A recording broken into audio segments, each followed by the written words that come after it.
আসসালামু আলাইকুম। জানিয়ে দেব সর্বশেষ আপডেট বাংলা সংবাদ। শুরুতেই শিরোনাম। জাকসু নির্বাচন বর্জন ঘোষণা ছাত্র দলের সুষ্ঠু নির্বাচনের জন্য প্রস্তুতি ভালোভাবে নেয়নি নির্বাচন কমিশন, অভিযোগ ছাত্র শিবির সমর্থিত প্যানেলের। এদিকে বুদ্ধিজীবী স্মৃতিসৌধের ডাকসু শিবির প্যানেলে নির্বাচিত নেতাদের দোয়া ও মোনাজাত। জানাবো জুলাই সনদ বাস্তবায়নের ক্ষমতা কমিশনের নেই বললেন অধ্যাপক আলী রিয়াজ। এরপরেই থাকবে ঐক্যমত্য না আসায় নির্বাচন আয়োজন নিয়ে চ্যালেঞ্জ রয়েছে বললেন সালাউদ্দিন আহমেদ।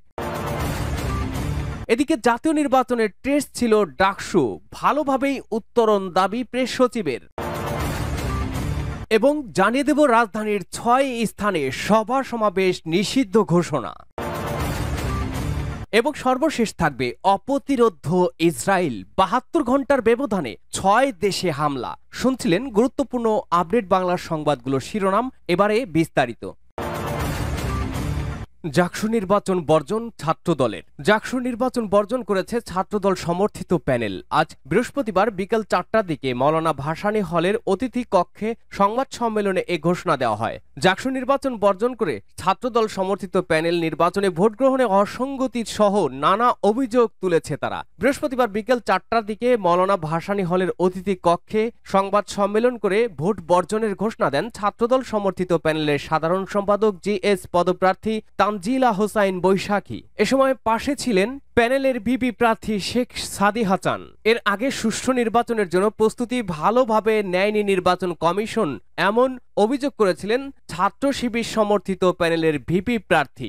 জাকসু ও হল সংসদ নির্বাচনে ব্যাপক অসঙ্গতি ও অনিয়মের অভিযোগ তুলেছে বাংলাদেশ ইসলামী ছাত্র শিবির সমর্থিত প্যানেলের সমর্থিত শিক্ষার্থী জোট। এই জোটের সহসভাপতি ভিপি প্রার্থী আরিফ উল্লাহ বলেছেন, আমরা গতকাল থেকে দেখতে পেয়েছি বিশ্ববিদ্যালয় নির্বাচন কমিশন ভোটের সুষ্ঠু পরিবেশ রক্ষা করতে ব্যর্থ হয়েছে।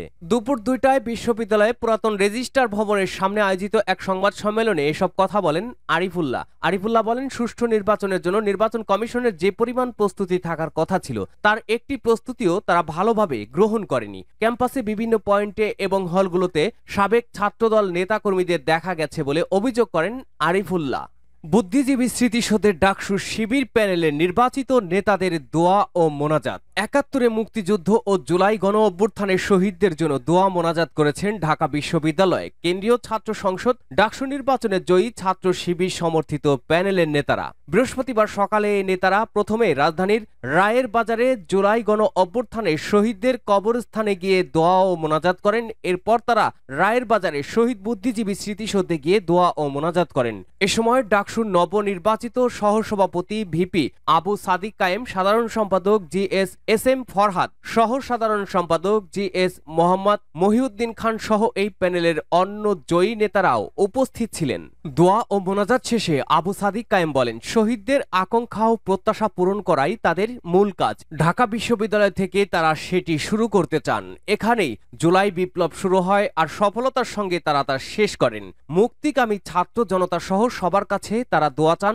শিক্ষার্থীরা যে কোনো সময় তাদের প্রশ্ন করতে পারবেন, তাদের কাজ হচ্ছে কাজ করা। ডাকসুর নবনির্বাচিত ভিপি বলেন, শহীদরা আমাদের প্রেরণার বাতিঘর, তারা আমাদের রাস্তা দেখিয়েছে।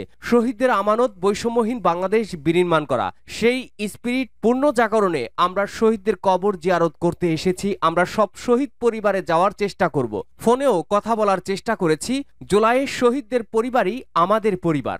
নবনির্বাচিত জিএস এম ফরহাদ বলেন, আজকে তারা ৭১ মুক্তিযুদ্ধ ও জুলাই শহীদদের কবর জিয়ারতের মধ্য দিয়ে তাদের প্যানেলের বিজয় পরবর্তী কাজগুলো শুরু করছেন। এরপর তারা শিক্ষার্থীদের কথা শুনবেন।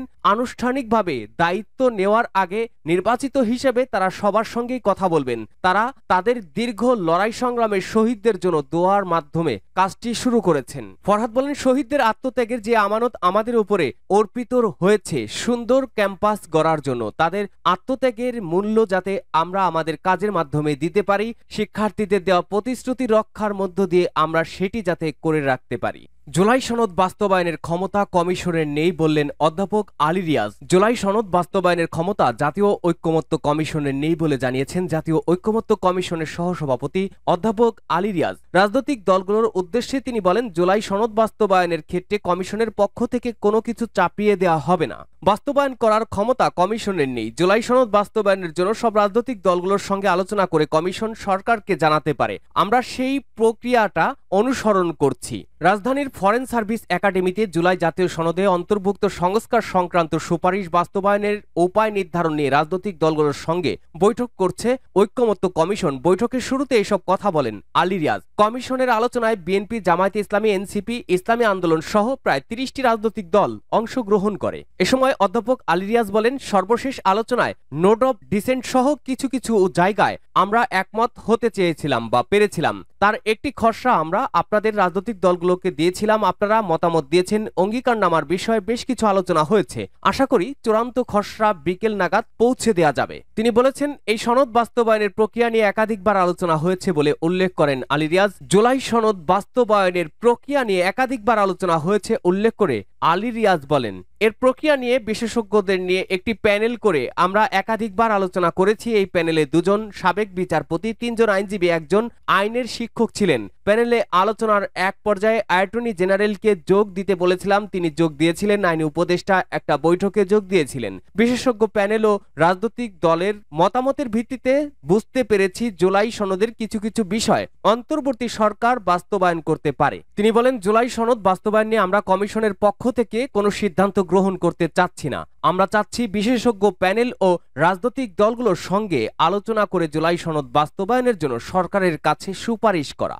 ঐক্যমত্য না আসায় নির্বাচন আয়োজন নিয়ে চ্যালেঞ্জ রয়েছে বললেন সালাউদ্দিন আহমেদ। গণতান্ত্রিক উত্তরণে রাজনৈতিক দলগুলো এখনো একমত না হতে পারায় নির্বাচন আয়োজন নিয়ে চ্যালেঞ্জ আছে বলে মনে করেন বিএনপির স্থায়ী কমিটির সদস্য সালাউদ্দিন আহমেদ। তিনি বলেন, আমরা ফ্যাসিবাদ মুক্ত হলেও নিজেদের মধ্যে গণতান্ত্রিক প্রক্রিয়া উত্তরণের বিষয়ে এখনো ঐক্যমত্য হয়তোবা পোষণ করতে পারিনি।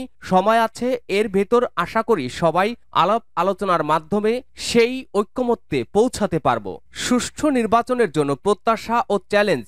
সফল নির্বাচন আয়োজনে সরকার, রাজনৈতিক দল ও নাগরিক সমাজের করণীয় শীর্ষক মত বিনিময় সভায় সালাউদ্দিন আহমেদ একথা বলেন। সভার আয়োজন করে নাগরিক প্ল্যাটফর্ম নাগরিক কোয়ালিশন। মত বিনিময় সভার বিভিন্ন রাজনৈতিক দলের নেতা ও নাগরিক সমাজের প্রতিনিধিরা অংশগ্রহণ করেন। সালাউদ্দিন আহমেদ বলেন, স্বাধীন নির্বাচন কমিশন, স্বাধীন বিচার বিভাগ, তত্ত্বাবধায়ক সরকার ব্যবস্থা এবং মুক্ত গণমাধ্যম অবাধ, সুষ্ঠু ও নিরপেক্ষ নির্বাচনের রক্ষা কবচ, এগুলো নিশ্চিত হলে সুষ্ঠু নির্বাচন আয়োজন নিয়ে আগামীতে আর কোনো চ্যালেঞ্জ থাকবে না। এ সময় তিনি বলেন, সংস্কার, বিচার ও নির্বাচন পরস্পর নির্ভরশীল নয়। যে সংস্কারগুলো আশু বাস্তবায়নযোগ্য সেগুলো নির্বাহী আদেশ ও অর্ধাদেশ জারির মধ্য দিয়ে বাস্তবায়ন করা যায় এবং করা হচ্ছে। যেগুলো আশু বাস্তবায়নযোগ্য নয় কিন্তু উদ্যোগ নিতে হবে, সেগুলো সরকার নিতে পারে। যদি এই সরকার সেগুলো পূর্ণাঙ্গ না করতে পারে তাহলে পরবর্তী সরকার সেটা করবে। জাতীয় নির্বাচনের টেস্ট ছিল ডাকসু। প্রেস সচিব বললেন, ভালোভাবে উত্তরণ হয়েছে। জাতীয় সংসদ নির্বাচন কেমন হতে পারে, ডাকসু নির্বাচন তার একটি বড় টেস্ট ছিল বলে মন্তব্য করেছেন প্রধান উপদেষ্টার প্রেস সচিব শফিকুল আলম। বৃহস্পতিবার রাজধানীর সিরডাপ মিলনায়তনে সুষ্ঠু নির্বাচনের জন্য প্রত্যাশা ও চ্যালেঞ্জ, সফল নির্বাচন আয়োজনে সরকার, রাজনৈতিক দল ও নাগরিক সমাজের করণীয় শীর্ষক এক মত বিনিময় সভায় এই মন্তব্য করেন প্রধান উপদেষ্টার প্রেস সচিব। ডাকসু নির্বাচন প্রসঙ্গে শফিকুল আলম বলেন, এই টেস্ট রাজনৈতিক দল, সুধী সমাজ ও শিক্ষার্থীরা ভালোভাবে উত্তরণ করেছেন। আইন শৃঙ্খলা সংক্রান্ত একটি ঘটনাও ডাকসু নির্বাচনে ঘটেনি। আগামী জাতীয় নির্বাচন নিয়ে প্রায় প্রতিদিনই সরকারের বৈঠক হচ্ছে বলে উল্লেখ করেন শফিকুল আলম। তিনি বলেন, প্রধান উপদেষ্টা অধ্যাপক মোহাম্মদ ইউনূস বারবার বলেছেন, নির্বাচন ফেব্রুয়ারিতেই হবে। সুষ্ঠু নির্বাচনের জন্য আইন শৃঙ্খলা রক্ষাকারী বাহিনী ৮ লাখ সদস্য মাঠে থাকবেন। তবে তিনি বলেন, ভালো নির্বাচনের জন্য রাজনৈতিক দল ও প্রার্থীদের সদিচ্ছাও থাকতে হবে। আর জনগণ যদি বানের জলের তোরের মতো ভোট দিতে যায় তাহলে কারো সাধ্য নেই নির্বাচনকে প্রশ্নবিদ্ধ করার।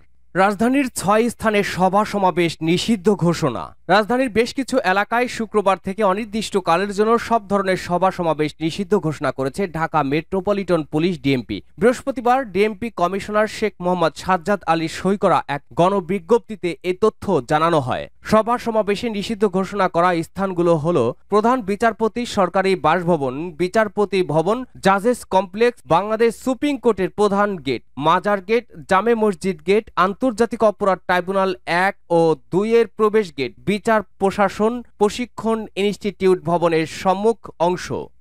অপ্রতিরোধ্য ইসরায়েল ৭২ ঘন্টার ব্যবধানে ৬ দেশে হামলা। কাতারের রাজধানী দোহায় মঙ্গলবার ৯ সেপ্টেম্বর হামলা চালায় ইসরায়েল। গাজা যুদ্ধবিরতি নিয়ে মার্কিন যুক্তরাষ্ট্রের একটি নতুন প্রস্তাব নিয়ে আলোচনা করার সময় এই হামলা চালানো হয়। হামলায় ৬ জন নিহত হয়, যার মধ্যে রয়েছে হামাসের সিনিয়র নেতা খলিল আল হাইয়ার ছেলে, ৩ জন দেহরক্ষী এবং কাতারের নিরাপত্তা বাহিনীর এক কর্মকর্তা। যদিও হামলা থেকে বেঁচে যান আলোচনার টেবিলে অংশ নেয়া নেতারা। খবর আল জাজিরার। কাতারে হামলা চালানোর বিষয়টি ছিল ইসরায়েলের বৃহৎ পরিকল্পনার অংশ।